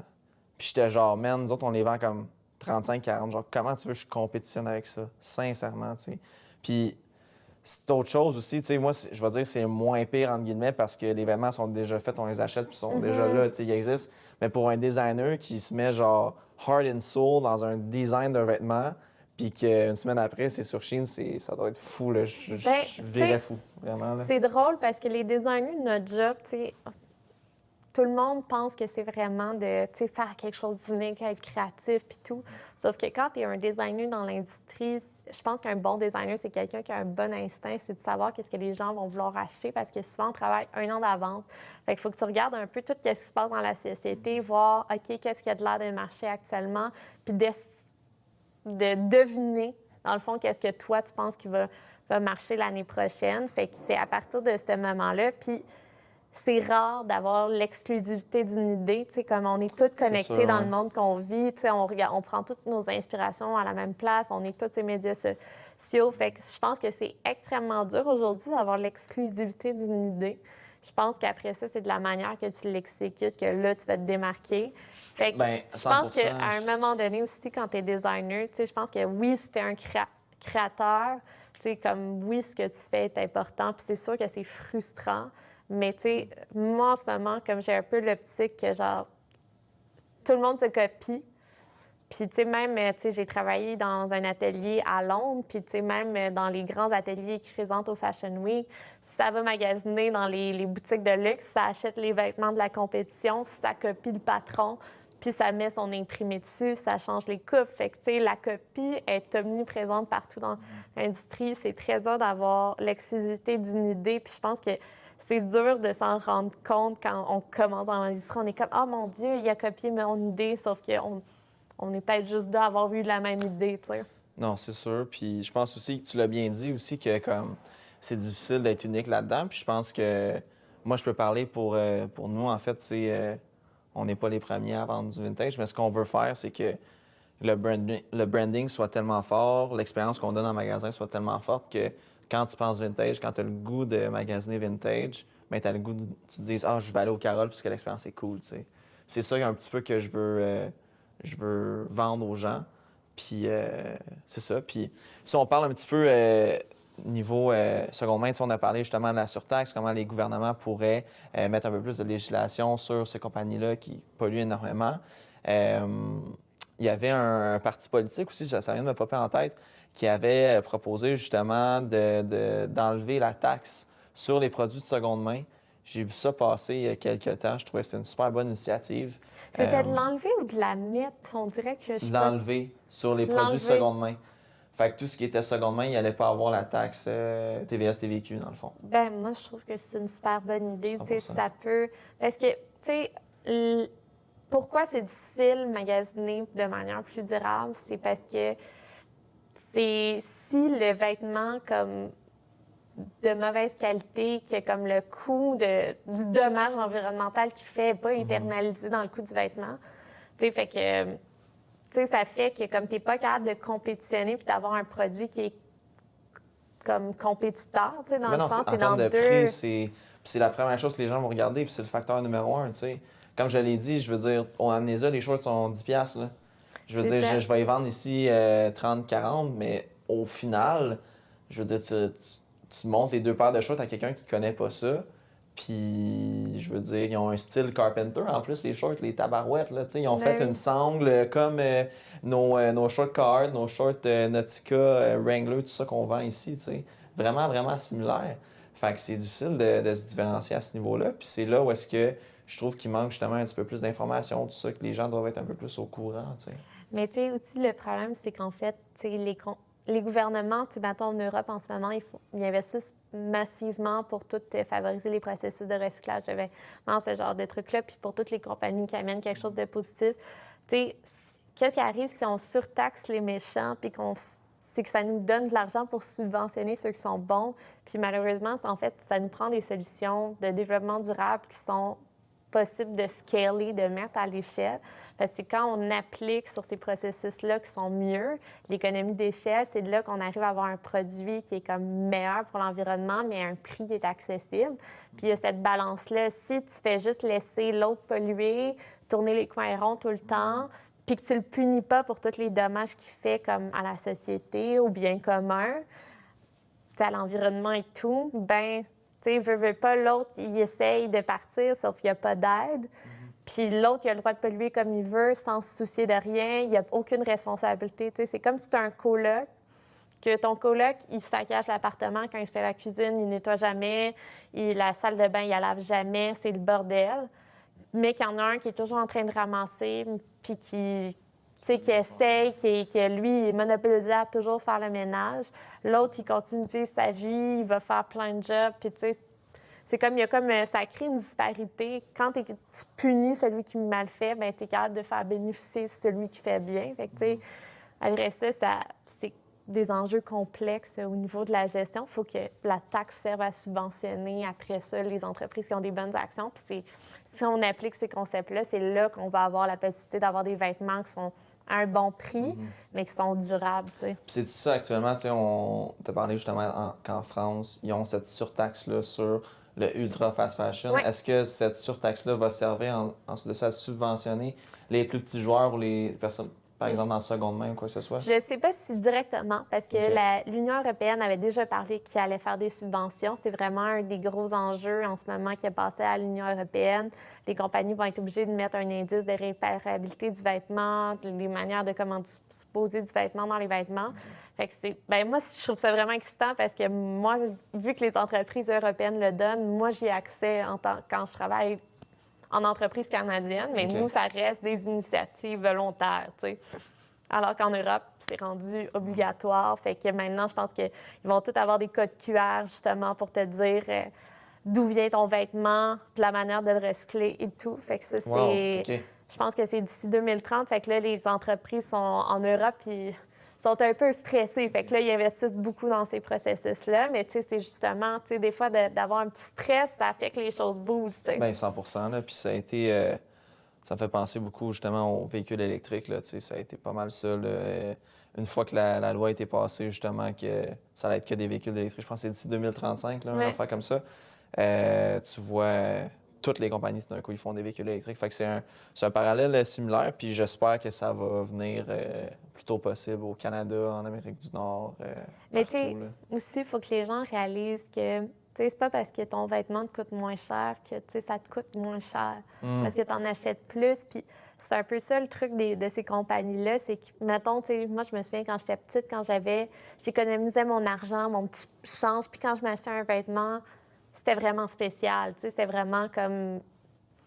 Tu sais, j'étais vraiment contente d'avoir un vêtement. Je prenais le temps de choisir. Je regardais le fit, je regardais tous les détails. Aujourd'hui, si ton chandail te coûte 10$, t'es comme, ah, s'il me fait pas, c'est pas grave. Ah, ça, tu t'en fous, là. Tu sais, fait que, tu sais, il y a plein de monde qui achète des vêtements, finalement, ils veulent pas l'essayer en boutique, puis ça fait pas. Puis là, t'es comme, tu sais, ah, c'est pas grave, c'est juste 10$. Mais c'est justement ça, les vêtements. On a tellement voulu baisser le prix que c'est rendu un objet qui est disposable, alors que c'était un objet avant que, comme, on gardait. Puis juste, ma statistique date un peu, mais je pense que ça date de 2014, cette statistique-là, fait que ça date. Mais mettons qu'on a une tarte de ton budget, comme ton ménage, justement, bien, la portion qui était comme réservée aux vêtements dans les... Tu sais, vers 2014, ça avait diminué de 50 par rapport à 1950. Puis avec cette portion de vêtements-là, par contre, là, on achetait 400 plus en termes de quantité de vêtements. OK. Fait que là, t'es en train de me dire que mettons, ton budget, t'as 100 mettons, en 1909. C'est quoi, ça, en 1909? 1950, mettons, 1950. tu avais cette pointe-là de tarte. Tu OK. avais une pointe de tarte. Et là, avec la moitié de ta pointe de tarte, tu es capable d'acheter 400 plus. 400 plus. Puis la statistique date de 2014, fait qu'aujourd'hui, Fait que ça doit être encore pire, hein? Fait que, Évidemment. ouais. Fait que ça fait peur un peu. Fait que, tu sais, quand on se dit, ah, ben j'ai pas les moyens de m'acheter, genre, plus de qualité, ah, c'est peut-être parce que t'en achètes T'en plus. achètes trop, ouais. Fait Puis que- tu devrais plus utiliser cet argent-là pour acheter des marques qui sont de qualité et qui te font durer longtemps. Exactement. Puis, tu sais, je pense prioriser les fibres naturelles, je pense que c'est quand même le meilleur conseil. Puis aussi, c'est niaiseux, mais juste lire vos care labels. Souvent, comme il y a des équipes dans les internes des compagnies qui font des wash tests, qui regardent comment les laver. Qu'est-ce que c'est care labels? Souvent, ça a été vérifié et tout. Suivez vos care labels. Évitez de laver trop souvent vos vêtements. Tu sais, les vêtements, c'est pas fait pour être lavé à chaque fois qu'on les porte. Tu sais, la laine, vous avez besoin de laver ça 2 fois par saison. Tu sais, fait que, tu sais, les gens disent, ah, c'est compliqué, tu sais, comme de laver de la laine. Oui, mais tu sais, t'as pas besoin de le laver, alors que, mettons que tu as un Non, chandail c'est ça. d'acrylique, bien, il va tout absorber tes huiles corporelles, tu vas suer dedans, puis il va falloir que tu le laves à chaque fois. Fait que c'est plein de choses, mais les jeans, tu sais, tu peux le porter 2 semaines sans le laver, puis c'est fait pour que, comme, la saleté, puis comme la sueur, comme, sortent pas. Fait que lavez pas vos vêtements trop souvent, ils vont durer plus longtemps. Prioriser les fibres naturelles, ça évite beaucoup de rejets de microplastiques aussi dans nos océans. Fait que fibres naturelles, c'est quand même un bon way to go. Puis si on revient un petit peu, mettons, à nous autres, avec ce qu'on a ici, tu sais, c'était pas mal ça qu'on utilisait dans les années 90? Parce que nous, en fait, je te dirais, 90 de nos vêtements, tu sais, c'est tous des vêtements qui sont faits made in USA, made in Canada, des fois made in Mexique, c'est un peu plus rare, mais tu sais, je te dirais, grosse majorité made in USA. Bien, C'est-tu quelque chose c'est sûr qu'on que peut le être fier? vêtement... Bien, écoute-moi, la provenance du vêtement, pour moi, pour vrai, c'est pas l'élément le plus Ah important. non? OK. Pour moi, c'est vraiment... Tu sais, le vêtement le moins polluant, c'est celui qui existe déjà. Un C'est 0. aussi simple que ça. Fait que le moins polluant, puis souvent en plus, comme on coupait moins les coins ronds dans le temps. Fait que c'est sûr que souvent on a plus de qualité. Puis c'est sûr que, tu sais, si c'est des vêtements qui datent des années 80, 90, bien le Canada, les États-Unis, le Mexique, c'était des super bons pays producteurs. Fait que vraiment... On peut être fier, là, dans le fond, de ce qu'on a ici. Au Oui, Canada. je pense que vous avez une belle sélection. Je trouve aussi que vous avez une niche qui n'est pas beaucoup exploitée. J'ai l'impression qu'il y a beaucoup de friperies, beaucoup d'options pour les filles. Mais tu sais, je pense que comme il y a plusieurs niches qui peuvent être encore exploitées dans le vintage, je trouve que les gars, vous êtes souvent oubliés, surtout au Canada en termes de mode. Là. Fait que je trouve que vous avez une Bien, ça, belle démographie. c'est un autre clientèle. sujet aussi parce que, tu sais, mettons, pour être souvent allé dans des villages des valeurs et tout ça, tu rentres là, puis c'est comme section homme, le coin à côté des toilettes dans le fond, là, tu sais, c'est vraiment minuscule. Puis j'ai l'impression que les filles ont été énormément plus sensibilisées à comme la surconsommation, tout ça. Je sais pas exactement, tu sais, on dirait que c'est une combinaison de comme le marketing, puis la surproduction et tout ça, mais j'ai l'impression que les filles ont consommé énormément. Hey, c'est drôle que tu dises ça, parce que justement, dans le cadre de mes études en développement durable, je faisais un cours de marketing, puis je regardais un peu l'impact du green marketing, s'il y avait comme justement quelle démographie comme se ressentait plus réalisée. Puis il y a des études qui démontrent que le green marketing, fait que tu sais, le marketing de produits verts, bien, il parle beaucoup plus aux filles. C'est comme pratiquement comme un marketing rose. Fait que c'est presque gender. Fait que beaucoup de gars avaient la préconception que comme quand tu achètes durable, bien, c'est un produit de fille. Puis c'est autant niaiseux que justement parce que les filles, mettons que, je sais pas, tu t'en vas à la pharmacie, les filles sont quand même majoritairement, mettons, pour une famille, un ménage, la fille est souvent plus en charge, mettons, de ce qui finit, de la sélection d'être acheté. Fait que souvent, c'est un peu pour ça que la fille est parce qu'elle gère souvent plus le foyer, fait que ça revient à nos rôles, mais ça fait qu'elle est plus sensible à ce genre de trucs-là. Je ne veux pas faire rentrer de produits chimiques chez nous.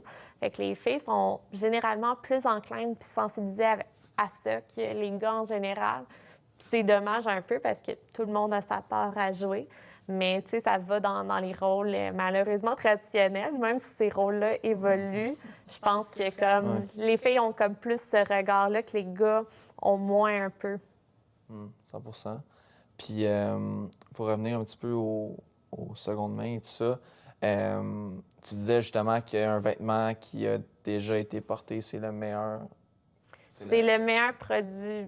Bien, c'est le meilleur achat en termes de produits verts. On se demande souvent c'est quoi un produit vert. Puis moi, ça me fait toujours capoter parce qu'il y a plein de gens qui n'ont pas nécessairement de background en mode, qui décident de partir d'une compagnie de mode durable. Puis, je regarde les produits, je suis comme, il n'y a absolument rien de durable là-dedans. Mais, malheureusement, souvent, c'est ça qui est triste un peu, c'est que ça part d'une bonne intention de ces gens-là. Je pense pas que ces gens-là, leur but, c'est de faire du greenwashing. Mais malheureusement, ils font du greenwashing parce que finalement, ils font de la désinformation en disant que leur produit est durable. Sauf que c'est vraiment dur de définir c'est quoi un produit durable. C'est durable par rapport à quoi? Ça dépend toujours de ton élément de comparaison. Est-ce que c'est durable comparé à Shein ou c'est durable comparé à, je sais pas, à du vintage? Est-ce que... Fait qu'il y a toujours un mystère. Fait que, c'est toujours un peu tricky de se mettre l'étiquette durable. Je pense que qu'on parle beaucoup dans l'industrie, c'est de faire des initiatives durables, mais de le faire de manière authentique, d'assumer qu'on n'est pas parfait. Parce que dès que tu es une compagnie, tu utilises des ressources, tu utilises des trucs, mais comment tu peux t'améliorer? Puis je pense que c'est là que le discours est intéressant. Nous, voici qu'est-ce qu'on fait pour s'améliorer en tant que compagnie. Voici les prochaines étapes, nos objectifs. Puis je pense que c'est là que les compagnies ont de liberté. Dire que tu es une compagnie de mode durable quand tu utilises 20 de polyester recyclé dans ton vêtement puis que le reste, c'est toutes des fibres synthétiques vierges, c'est pas vraiment durable. Ouais. Bien, tu sais, ça me fait penser justement, j'ai vu beaucoup de marques comme par exemple Simons qui ont développé des initiatives, que ce soit d'avoir leurs produits seconde main qui ont déjà été portés mais qui sont encore en bonne étape de revendre ça, tu sais. Ou d'avoir même une section vintage aussi dans leur magasin. Fait que ça, je trouve ça vraiment cool. C'est très cool. Tu sais, qu'est-ce qui est difficile avec ces initiatives-là, c'est que ils essayent un peu de nous vendre 2 fois le vêtement. Fait que ça rend que c'est très dur d'avoir le retour du produit. Puis juste là, il faut que les gens te l'envoient. Fait que c'est... En fait, moi, j'aime mieux ton modèle d'affaires dans cette optique-là. Eux, ils vendent le vêtement neuf. Gérer ça, c'est pas leur expertise. Toi, tu vas faire une sélection là-dedans. Puis je trouve que c'est beaucoup plus gagnant que les compagnies qui intègrent des programmes de seconde main. C'est comme je t'ai expliqué tantôt, je veux juste faire un briefing aux téléspectateurs. Mais, tu sais, ce que je t'expliquais tantôt, c'est au niveau de notre modèle d'affaires, justement, que comme nous, on va dans des entrepôts, que les vêtements sont pratiquement prêts à être envoyés dans des sites d'enfouissement, prêts à être vendus en Afrique, tout ça. Puis on recueille ces vêtements-là, puis on leur donne justement une deuxième vie en venant en magasin ici. Parce ce qui arrive souvent, c'est que les gens vont acheter beaucoup de choses, justement, puis vont juste les redonner après. Puis nous, dans le fond, ce qu'on va faire, c'est qu'on va aller chercher les vêtements avant qu'ils atteignent justement les sites d'enfouissement. T'en as parlé un petit peu, puis tu semblais informé aussi là-dessus, justement, à quel pourcentage des vêtements se ramassent dans tes sites d'enfouissement. Puis j'aimerais ça que tu puisses nous instruire un petit peu là-dessus, puis aussi que tu peut-être nous donnes des pistes de solutions, quelques alternatives pour pas qu'on se rende à garrocher 80 de nos vêtements par la fenêtre puis qu'ils se ramassent dans les déserts. Ben, tu sais, moi, c'est sûr. Ben, il faut savoir, souvent, les gens me disent, ah, quand je leur sors cette statistique-là, je pense parce qu'il y a 80 qui finissent dans les sites d'enfouissement, les gens me disent, ah, mais, tu sais, c'est pas mes vêtements à moi. Moi, je les donne à des organismes Non. comme Renaissance puis tout. Puis là, il faut que tu fasses, non, non. Non. C'est tes vêtements qui finissent. Sur ton petit sac, il y a peut-être 80 Ouais. qui va finir dans les sites d'enfouissement. Moi, je vous conseille, avant d'aller porter en friperie, surtout, tu sais, si vous... parce qu'on estime qu'aujourd'hui, le vêtement moyen est porté 14 fois. Ça, c'est OK. une statistique récente, justement, qu'on change tellement de garde-robe vite qu'on porte juste notre vêtement 14. C'est pas beaucoup. Est-ce oui. que cette statistique-là a diminué over time ou c'était pas Ouais, quelque chose qu'on avait... être en constante diminution. Ah, ça fait du sens, ça. Puis, justement, tu sais, des fois, le vêtement, il est tellement cheap, on le met au lavage, comme on parlait, puis il rétrécit. Rétréci, tu peux Il plus porter, fonctionne ouais, c'est pas. ridicule, ça. Les gars, lisez vos care labels, s'il vous plaît. Pourquoi juste les gars, les filles? Je te niaise. Les filles aussi, mais je dirais que Ben les moi, gars... honnêtement, je suis le premier à m'en battre les couilles, là. Honnêtement, je mets toutes les couleurs en même temps dans le lavage, je pars sur play. En ce moment, je travaille pour une entreprise qui fait de l'homme, puis je peux dire que fréquemment, on voit passer des retours de consommateurs qui ont mis des chandails de laine à la sécheuse. Ouais. S'il vous plaît, les gars, la sécheuse, c'est pour les boxers. Les boxers, Quoi? les bas, les serviettes. OK. Écoute, tu m'apprends quelque chose, mais écoute, peut-être un Vos autre... vêtements On vont se fera un vous autre durer... podcast, comment Vos faire votre lavage. vêtements vont durer 50 plus, je vous promets. En plus, c'est meilleur pour l'environnement. En fait, la sécheuse, c'est pour les serviettes, les bas, les boxers. Je pensais pas qu'on allait parler de laver des boxers aujourd'hui. Mais écoute, je suis quand même C'est- content parce que Fait que ça, m'apprends. c'est une chose importante de savoir. Fait que juste ça, ça va vous éviter d'avoir des sacs de vêtements trop petits, tout déformés à donner. Ça va faire aussi que vos vêtements, bien, quand vous allez les redonner, ils vont être en meilleur état. Ça va faire qu'ils ont plus de chances d'avoir une deuxième vie. Donc, prenez soin de vos vêtements. Ça, c'est l'étape numéro 1 pour moi. La deuxième chose, c'est qu'avant de vous départir de vos vêtements, allez donc voir frères, sœurs, votre famille, vos amis. Hey, tu m'as fait un compliment sur ce chandail-là, il me fait plus, comme tu le veux dessus. Fait que n'hésitez pas à vous faire des petits événements, genre que vous swipez vos vêtements entre amis. Je sais que les filles, on est fortes là-dessus. Genre, Un petit party de Tupperware, mais un on petit s'échange nos party camisoles à la d'échange place. de vêtements. Comme justement, il y a une friperie à Montréal qui s'appelle le Swipe Club, que c'est comme des succursales, que tu amènes ton vieux linge, tu repars avec du nouveau linge, puis c'est une formule d'abonnement. OK. Fait que, mais Ah, ça, c'est cool, c'est très cool parce que justement, c'est des concepts. Puis il y a beaucoup d'événements aussi, comme je pense Fashion Revolution. Là, c'est la semaine de la mode de Montréal. Il y a eu une couple d'événements, justement, de amène ton sac, puis on swipe les vêtements. Tu t'amènes qu'est-ce que tu veux plus, tu redonnes.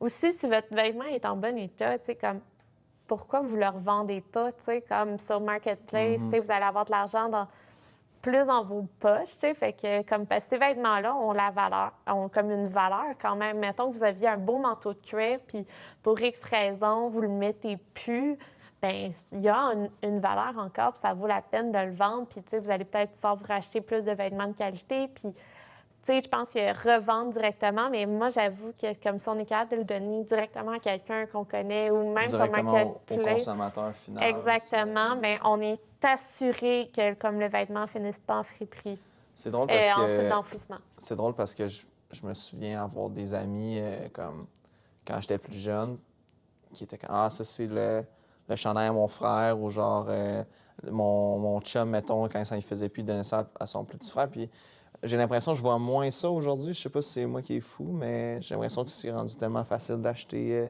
des affaires à 5-10$ que les parents, ils se compliquent plus la vie. Ben c'est vrai. Moi, après ça, j'habite dans Rosemont, la petite patrie, puis mes amis sont tous très sensibilisés sur l'environnement, mais moi, j'ai des amis que, tu sais, ils ont des enfants en ce moment, ils n'ont pas acheté un vêtement neuf. Ah ben... Parce que tout le stock est là. C'est clair que comme... Puis, tu sais, des fois, C'est ça la chose vaut à pas la faire. peine aussi d'acheter un vêtement neuf quand tu sais que, comme, il va faire quelques mois ou que, tu sais, je sais pas si ton corps est plus enclin à changer, tu sais, t'es enclin à perdre du poids rapidement, mais tu sais, c'est d'en être conscient. OK, peut-être que, regarde, je vais peut-être aller en friperie, tu sais, finalement, tu regardes, ça va me coûter moins cher en bout de ligne. Puis, tu sais, je vais pouvoir redonner mes vêtements à quelqu'un que je connais, puis... Tu sais, il y a comme cette mentalité-là. Souvent, on pense comme notre seule responsabilité en tant que consommateur, c'est quand on achète le vêtement, mais il y a aussi comment on gère sa fin de vie qui est important. Fait que là, dans le fond, ça serait... premièrement, c'est quoi le premier truc qu'on a dit déjà? Regardez ses care labels et bien Oui, entretenir c'est ses ça, vêtements. excuse-moi, c'est ça. Donc, prévenir au lieu de guérir, on va dire ça comme ça. Exactement. Puis, après ça, ça serait de le vendre sur Marketplace ou Ouais. directement le donner, Le donner vendre au directement consommateur à final. quelqu'un. Puis, y a-tu autre chose? Je veux dire, c'est sûr que on sait que... moi, j'avais fait quelques vidéos là-dessus. Tu es encore plus informé que moi sur le sujet, mais tu sais, des endroits de donation. J'aimerais ça que tu nous parles un petit peu de comment ça fonctionne, puis c'est quoi qui se passe véritablement derrière ça. Bien, tu sais, il faut savoir qu'avant qu'un vêtement se rentre en site d'enfouissement, bien, tu sais, il y a un premier tri qui est fait dans les friperies ici. Fait que, tu sais, je sais pas. Puis, il faut savoir que les vêtements arrivent dans n'importe quel état. Tu peux avoir des gens qui t'élavent tout, qui te mettent ça beau, puis il y a des gens que ça a été genre 10 ans dans la boule à mythe, là. Ouais. Fait que tu ouvres le sac, tu as des gants, parce que c'est pas souvent les gens lavent pas leurs vêtements. S'il vous plaît, lavez vos vêtements avant de les envoyer en friperie. Ça augmente aussi les chances qu'ils soient revendus. Mettez vos affaires beaux avant de les donner aussi. Ça va aider à que quelqu'un d'autre soit intéressé. Je pense que c'est la base. C'est quand vous voulez vendre votre maison, ben, vous allez la mettre belle pour la vendre. Ben, même chose, quand vous voulez donner vos vêtements, faites un effort un peu. Vous le donnez à un autre être humain, c'est ça l'objectif. Vous ne le donnez pas à la poubelle. C'est pas une poubelle. Non, c'est ça. C'est comme ça qu'il faut le voir. Fait que, après ça, ben, tout ce qui est en bon état se fait mettre de côté, classé en fonction des saisonnalités, mais tout ce qui est un petit peu moins en bon état, même s'il manque juste un zipper puller ou un petit détail, ben, ça va aller dans la pile des noms qui vont aller dans des organismes pour encore plus démunis, mais après ça, est-ce que c'est diminué? Mais dans le fond, après ça, ça va passer d'autres tris.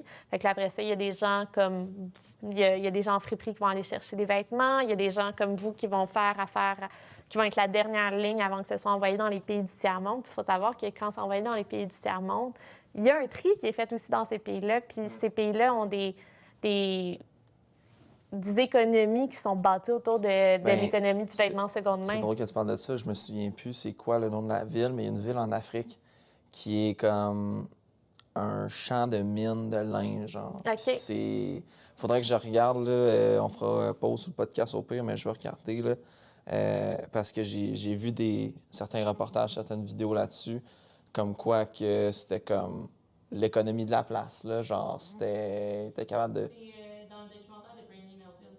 Oui, c'est ça. Mais c'est vraiment... Tu sais, ces pays-là, il y a une économie qui est bâtie sur réparer ces vêtements-là, les revendre et tout. Sauf que souvent, malheureusement, quand ça arrive, de plus en plus, la problématique, c'est que quand ça arrive dans ces pays-là, c'est plus nécessairement en état d'être revendu à la fin. On leur envoie vraiment les déchets. Ils ont le dernier choix. C'est au Ghana. C'est un pays, là, excuse-moi. Là, il y a une ville spécifique en tête. Là, je ne vais pas passer trop de temps à regarder ça, mais j'ai regardé vite sur Google, puis c'est Ghana. Puis, tu sais, je vois le thumbnail, mettons, de la vidéo YouTube, puis ça a l'air d'un édifice, mais c'est du linge. C'est quand même fou. C'est ridicule. Justement, en fait, il y a plusieurs pays d'Afrique qui sont en train de regarder pour bannir les importations de vêtements seconde main parce qu'ils en reçoivent trop. L'Ouganda, en ce moment, se bat beaucoup contre la seconde main parce qu'ils se rendent compte que finalement, qu'est-ce qu'on leur envoie, c'est le bout de la marde de qu'est-ce qui reste, là, parce qu'il y a tellement de gens qui ont trié avant qu'eux, ils reçoivent les lambeaux de vêtements qui restent. Fait que, tu sais, je sais qu'il n'y a pas vraiment de réponse un peu à ça parce que au final, le coton, il se recycle pas. Mais tu sais, mettons quelqu'un, là, il arrive quelque chose, il saigne son chandail et puis il est déchiré, tu sais. Je veux dire, c'est autant niaiseux que, tu sais, moi, je me souviens, mon père, quand son chandail était il fini, faisait des guenilles. il faisait des guenilles pour C'est son vrai, auto. je fais ça aussi. J'ai Mais un tu sais, sac de c'est guenilles chez nous.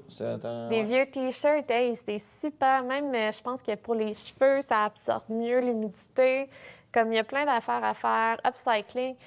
Apprenant à coudre un bouton aussi, tu sais, comme c'est niaiseux, nos grands-mères avaient tout leur petit pot de boutons pour réparer le vêtement. Mettons que ta chemise, ça porte plus parce que un bouton, achète-toi des boutons, puis un bouton, c'est pas compliqué à coudre, là. Tu sais, surtout aujourd'hui, t'es capable de tout apprendre à faire sur YouTube, là. Ouais.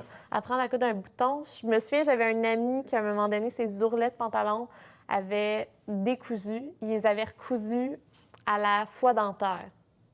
Tu sais, si on veut, on peut. Quand j'avais vu ça, j'y ai refait ses ourlets, mais tu sais, comme, tu sais, à un moment donné. Ton ami, là, pour vrai. Pour vrai, moi, j'ai trouvé génial. Tu sais, il voulait tellement que ses pantalons, ils durent plus.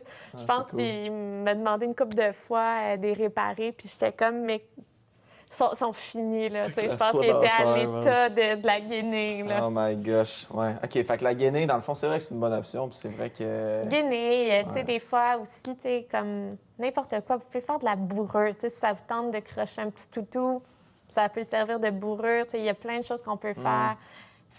Avec des vêtements, aller regarder des upcycling. Des fois, mettez-vous des patchs, au pire, ça va vous faire un petit Dans le fond, look tu sais, cool. moi, ce que je retiens de ça, c'est que autant que. Parce que le but non plus, c'est pas qu'on soit ici pour on dise, hey, c'est mauvais de donner des vêtements. Là. Au final, on Non. sait tu sais, que c'est super important pour les gens qui ont un peu moins de moyens. Puis aussi, ben, c'est rendu que tout le monde aujourd'hui va en friperie. Là. C'est rendu vraiment plus à la mode qu'il y a quelques années où est-ce que tu disais t'allais magasiner ton linge en friperie, puis le monde te regardait croche un peu. Tu dis, t'es pauvre, là, tu te faisais quasiment insulter pour ça. Là. Aujourd'hui, c'est vraiment plus accepté, puis c'est vraiment cool. Ce que je retiens de ça, c'est que quand même, tes vêtements qui sont en bonne qualité, que tu trouves pas nécessairement de consommateur final, ça ne vend pas sur Marketplace, c'est correct d'aller les donner parce qu'il y a des bonnes chances qu'ils soient réutilisés puis qu'ils soient revendus à 5-10$ dans une friperie. C'est ça. Mais pour ceux qui sont comme plus en état que genre, écoute, la sauce à spag a débordé dessus, puis il te fait plus ton chandail, il est tout déchiré, tu peux plus rien faire avec, mais il fait une guinée avec. Fait que moi, c'est ça que je retiens de ça. C'est ça, tu sais. Dis-toi que si le vêtement n'est pas en état d'être porté par personne, va pas le dans fripière, essaie de transformer en guenille, là. Parce qu'il va se ramasser au final au Chili, au Ghana ou dans n'importe quel autre dépotoir, puis il va polluer la planète. C'est ça, tu sais. Tant qu'à faire, mets-le directement à la poubelle, tu sais. Il va être mieux là. T'sais, littéralement, il va être mieux là que dans un dépotoir parce que, tu sais, notre dépotoir, ça va être ici, tu sais. Ouais. Fait que, tu sais, au moins, tu sais, c'est un peu ça, tu sais, ça s'appelle, c'est un phénomène qu'on appelle le waste colonialisme. C'est qu'on colonise nos déchets. Ça, c'est fou, là, Puis, tu sais, on peut juste penser au recyclage, qu'on s'est fait renvoyer notre recyclage, je pense, de pays d'Asie il y a quelques années, que Trudeau a digéré cette crise-là. Bien, c'est la même chose qui se passe en ce moment avec les vêtements seconde main. Comme je disais tantôt, on produit 14 milliards de vêtements. 1 est recyclé.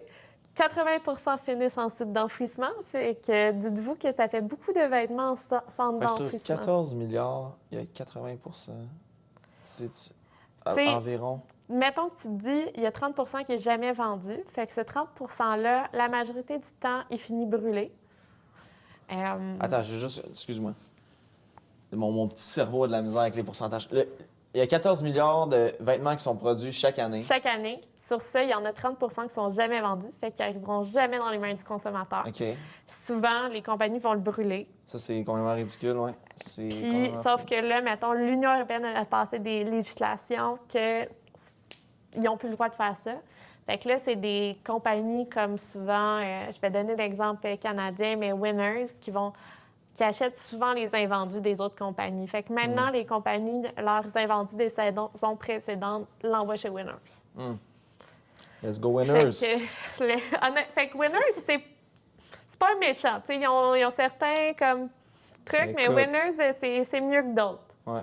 Fait que parce que c'est beaucoup de vêtements invendus, fait que c'est un peu une dernière étape avant que le vêtement soit brûlé. Ah ouais, c'est vu de même, c'est mieux comme ça. Mais là, tu disais 80 c'est 80 de quoi? Des vêtements, après ça, Tu sais, les vêtements vont dans notre garde-robe, Ouais. vivent dans notre garde-robe. On les porte à peu près 14 fois en moyenne. OK. Après ça, le petit sac qu'on donne de vêtements donnés, bien, sur ce petit sac-là, dites-vous que fois l'ensemble de la Fait que dans le fond, population. c'est, mettons, on produit 14 milliards de vêtements par année. Il y a 30 qui est jamais mis dans une boutique, on produit puis qu'on jette aux poubelles. Super intelligent. Après ça, 70 du reste est vendu, techniquement, Vendu, ou mis sur le exactement. marché. Puis, après ça, ce 70 là, de 14 milliards est porté en moyenne 14 fois. Puis, 80 du 70 est mis dans les sites d'enfouissement. C'est Fait ça. qu'au final, Sauf que si tu dis que c'est 14 milliards annuels. Fait que... ça s'accumule d'année en année, c'est complètement ridicule. Puis ça augmente d'année en année. Mettons, je sors ma calculatrice. Là. Il n'y a pas assez de place pour faire 14 milliards. Super. Ben écoute, vous ferez ça à la maison. 14 milliards fois 70 fois 80 ça veut dire que c'est le nombre de vêtements par année qui sont mis dans les sites d'enfouissement. À peu près. C'est complètement fou. Puis dites-vous Ouais. que si vos vêtements sont en fibres synthétiques, ils ne se biodégradent pas. Fait qu'ils restent là comme les bouteilles de plastique. Puis au contraire des bouteilles de plastique, les vêtements, 1 seul % sont recyclés. Oh my Puis à God. cause de toutes les composantes qui font les vêtements, c'est extrêmement complexe de recycler des vêtements. C'est difficile de juste comprendre cette statistique-là. Tu sais, juste là, j'essaie de faire Tu 14 comprends milliards. pas comment... 14 milliards fois 70 fois 80 Ouais. ouais, c'est 7,8 milliards. Fait que 7,8 7,8 milliards. Des vêtements de qui ont été vêtements. produits annuellement vont finir dans les sites d'enfouissement. Tu sais, j'ai même pas eu la place pour rentrer ça dans ma calculatrice sur mon sel, Fait que tu man. te dis à peu près par... Mettons, la production mondiale, si tu calcules sur la production mondiale annuelle, ça fait à peu près ça. Ça fait peur, hein? C'est fou, là. 14 milliards, man. Imagine, tu sais, on va tout au Centre Bell un moment donné dans notre vie, là. C'est quoi, il y a 20 000 places dans cette place-là? Ça a l'air bondé de monde. 12 000, me semble. Je pense que c'est 20 000. Je pense que c'est... la place belle, sinon il y en a 12 000. Ouais, ouais. Mais Regarde, je vais c'est te googler juste 2 secondes. énorme, là. Combien de places? Puis nous, on est au bien Centre heureux Bell? de les envoyer ailleurs parce que si on aurait ces sites d'enfouissement-là chez nous, bien, ça nous accommoderait. Fait que voilà le beau phénomène du waste colonialiste. C'est quand on dit qu'on... T'sais, malheureusement, ça, c'est une culture occidentale qui pousse encore ces mouvements-là, puis c'est très malheureux. T'sais, moi, j'avoue que comme justement des initiatives comme ça vient démocratiser un peu la seconde main, encourager comme des gens qui n'auraient peut-être pas été vers la seconde main parce que c'est complexe, c'est time-consuming, d'aller chercher en friperie, de faire une chasse au trésor, t'es pas sûr de trouver. Je pense que non seulement ça, mais aussi, tu sais, le fait que de la façon qu'on présente notre magasin, la mise en marché, tu sais, les vêtements sont lavés, ils sont classés par couleur, tout ça, ça arrive souvent, là, que les gens ils rentrent ici puis ils achètent quelque chose puis ils savent même pas c'est de seconde main. Ils savent même pas qu'il a déjà été porté puis que ça fait 30 ans qu'il existe le morceau, tu sais. Puis ça m'est arrivé du monde que comme ils sont genre is this second hand? Genre yeah, it's second hand, it's vintage, nanana. Ah OK, never mind, tu sais. Fait que il y a encore du monde qui sont genre qui ont un aspect vraiment négatif envers ça, puis je trouve ça plate, mais je pense que dans les prochaines années, on va vraiment continuer à avoir beaucoup d'améliorations dans ce marché-là, puis ils disent que c'est une des industries qui est le plus en croissance aussi Oui, actuellement, le second main. Je Fait que pense qu'en fait, c'est cool pour ça. le marché du seconde main a fait plus d'argent dans les dernières années que du vêtement neuf. Hey, fuck you, le vêtement neuf, man. Let's go. Carole to the moon, OK. Fait que, tu sais, moi, je pense qu'il y a vraiment un marché pour ça. C'est drôle parce que souvent, les revendeurs de vintage curated, tu sais, vont se faire accuser de gentrifier un peu la friperie. Sauf qu'en fait, moi, en fait, au contraire, ils viennent accroître la démographie parce que, tu sais, c'est pas juste... En fait, c'est tout le monde qui devrait s'habiller en 100%. seconde main. Puis, tu sais, c'est pas, mettons, de toute sa garde-robe vienne de seconde main, mais c'est de faire, OK, il y a certains trucs que, tu sais, j'achète neuf, il y a des trucs que j'aime mieux acheter vintage. Tu sais, il faut que je trouve une balance à un moment donné. Tu sais, comment je peux balancer? Puis des fois, c'est comme, c'est autant niaiseux, tu peux avoir un manteau de laine, 100 laine. Tu sais, normalement, le manteau te coûterait 600 neuf, que tu trouves pour 50 en friperie. Ouais. C'est comme le deal du siècle. Il est neuf, il a de l'air neuf, il est parfait. Tu sais, fait que pour certaines pièces de qualité, finalement, tu peux vraiment faire un bon rapport qualité-prix, comme en friperie, mieux que si tu magasines en fast fashion et tout. Fait que, Ouais, ben tu sais, c'est ça l'objectif au final, tu sais, c'est de démocratiser justement le seconde main. Puis, c'est drôle parce qu'on y va un peu à l'envers. Souvent, quand tu penses démocratiser comme un produit, tu penses toujours à le rendre plus accessible. ouais, mais ça, là, Sauf- il est trop accessible. Ben, C'est en ça fait, l'affaire. tu sais, c'est que souvent, on a comme cette préconception-là que rendre accessible, ça veut dire le rendre plus abordable. Sauf que c'est le rendre plus accessible peut-être en termes de temps. Tu sais, quelqu'un qui a une grosse job, qui n'a pas le temps d'aller magasiner, qui a comme, faut qu'elle aille à une place, qu'elle trouve qu'est-ce qu'elle a besoin. Ouais, exact. Fait que, tu sais, en fait, tu démocratises peut-être dans l'accessibilité, dans la facilité de trouver des pièces intéressantes. Puis ça, c'est de la démocratisation. C'est juste que souvent, quand on pense à ça, on pense toujours à baisser les prix. Alors que, tu sais, des fois, il y a d'autres manières de démocratiser puis de l'offrir à plus de classes que juste ceux... Parce que c'est triste un peu que ce soit une conception que, comme, porter du seconde main, c'est pour les gens plus démunis. Puis... Je trouve que cette conception-là, en tout cas, moi, personnellement, de mon expérience, puis de mon entourage, puis sur les médias sociaux, je la vois moins, mais je la voyais énormément plus avant, il y a peut-être comme 5-10 ans. Mais aujourd'hui, je trouve que c'est vraiment moins la tendance. Puis ce qui est cool aussi, c'est que plus ça va devenir démocratique de porter du seconde main, plus il va y avoir d'autres styles de revendeurs, si on veut. J'aime pas ça nous appeler des revendeurs parce que, en tout cas, c'est pas comme si on l'achetait. C'est pas comme si on était dans le marché des sneakers, qu'on l'achète neuf, puis on le revend tout de suite après. Là. C'est vraiment comme le morceau, il y a une vie, puis on l'empêche de nous polluer au final, de se rendre dans des sites d'enfouissement. Mais, tu sais, j'ai hâte de voir justement quand ça va se démocratiser encore plus, d'avoir d'autres petits joueurs, un petit peu comme le Carole, mais au lieu que ce soit nous qui spécialisent dans les années 90, années 2000, ce soit quelqu'un qui spécialise, mettons, dans les suits tailor-made, vintage, puis qui puisse... il y en a déjà, mais qui puisse vraiment aider les gens, puis avoir un suit qui fit super bien. Ou par exemple, des vêtements plus pour femmes, plus pour monsieur des trentaines, quarantaines d'années. J'ai hâte de voir ça, d'en voir d'autres exister. Puis c'est ça, je suis juste content que le second main devienne de plus en plus accepté dans notre société. Ça, je trouve ça vraiment Je cool. pense qu'il y a de la place pour tout le monde aussi dans le marché du vintage. Il y a tellement de vêtements. La ressource est infinie. Effectivement. Effectivement. Écoute, je pense qu'on a fait un bon podcast ensemble. Parfait. Fait que, je sais pas, as-tu peut-être un dernier sujet que tu voudrais aborder avant qu'on close ça? Ben, je Quelque pense chose qui te tient à cœur? Ou... Je pense qu'on les a tous abordés. Tu sais. Je pense qu'on a tous touché un peu, justement, au sujet important. Tu sais, je pense qu'on a pas mal tout abordé qu'est-ce qui était... Cool. Bien, en espérant que l'extrait de podcast que vous écoutez vous aide à vous sensibiliser un petit peu plus sur la fast fashion et tout ça.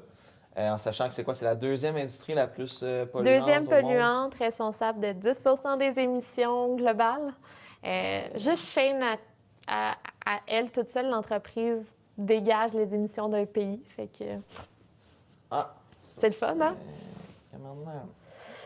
Ouais, Ouais, fait que, s'il vous plaît, on peut-tu boycotter Shane Temu? Ça serait déjà une première étape. C'est pas normal que votre commande vous coûte moins cher que votre commande chez Tim Hortons. Non, vraiment pas. Je suis 100% d'accord avec ça. Puis j'espère que les gens vont être un peu plus conscients de ça. J'espère aussi que notre gouvernement va nous aider puis mettre les bonnes tarifications en place, les bons règlements, tout ça.